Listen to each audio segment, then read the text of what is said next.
Hello, in this short video, let us look at the second stanza of Ted Hughes' Work and Play. Let's read the stanza first. The swallow of summer, the barbed harpoon, she flings from the furnace a rainbow of purples, dips her glow in the pond and is perfect.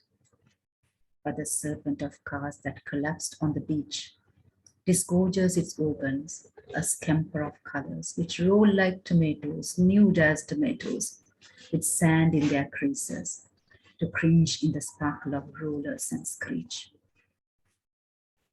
The second stanza of the poem has 10 lines rhyming A, B, C, D, E, F, G, G, H, D. The first 3 lines form one sentence, which makes it a series of run-on lines. The poet uses enjambment thus to describe the perfection of the bird in its natural setting. In this stanza, the poet once again calls the swallow, I quote, the swallow of summer, end quote. The particular technique is called repetition. Through that, the poet reiterates the intrinsic relationship between the swallow and the season. While it brings positivity to the relationship between the swallow and the season, it also contrasts the relationship with the kind of relationship those in the serpent of cars have with the season. The poet uses metaphors of a barbed harpoon and a rainbow of purple in this stanza to illustrate the speed and the beautiful color of the swallow father. A harpoon is a weapon used by a whale hunter, and like a harpoon thrown with great speed, the swallow releases herself from the hot summer sky in the trail of its prey. The poet uses the metaphor of a furnace for the scorching midsummer sky. Outlined against the blueness of the sky, the swallow is, I quote, a rainbow of purples, end quote. The color of the bird is not uniform. It is a rainbow of purples.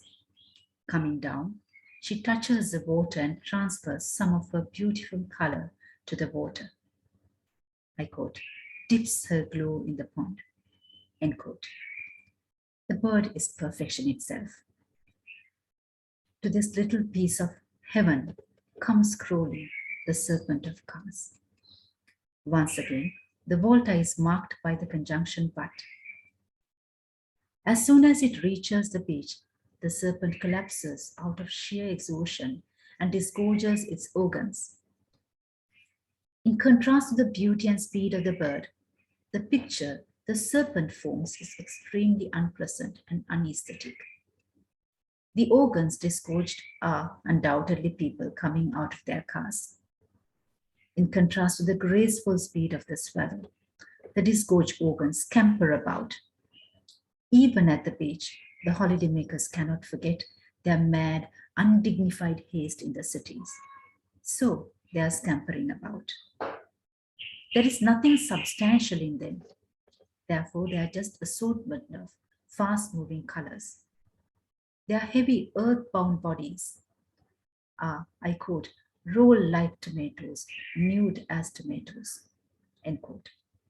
Moreover, the double simile, roll like tomatoes, nude as tomatoes, illustrate the angry red color of the painful sunburns the aliens were suffering from due to being exposed to the same summer sun that energizes the little swallow.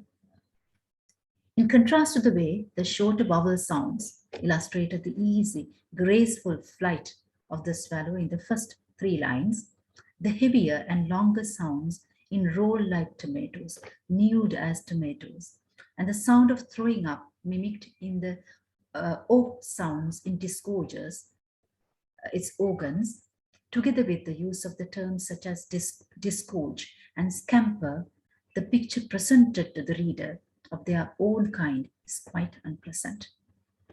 The holiday makers are no better off here on the beach than in their natural habitats in the cities. In addition to sporting sunburns, the disgorged organs have sand in the creases of their exposed bodies, making them more uncomfortable. They come to the beach to unwind and have fun. but at the sight of the vast ocean and large waves sparkling in the sun, unlike the swallow, they cringe in terror. They are out of their elements on the beach. They grate on the nerves of the nature, and nature on theirs, as illustrated by the repeated use of r sounds in the last line of the stanza. With that, we come to the end of the second stanza of the poem.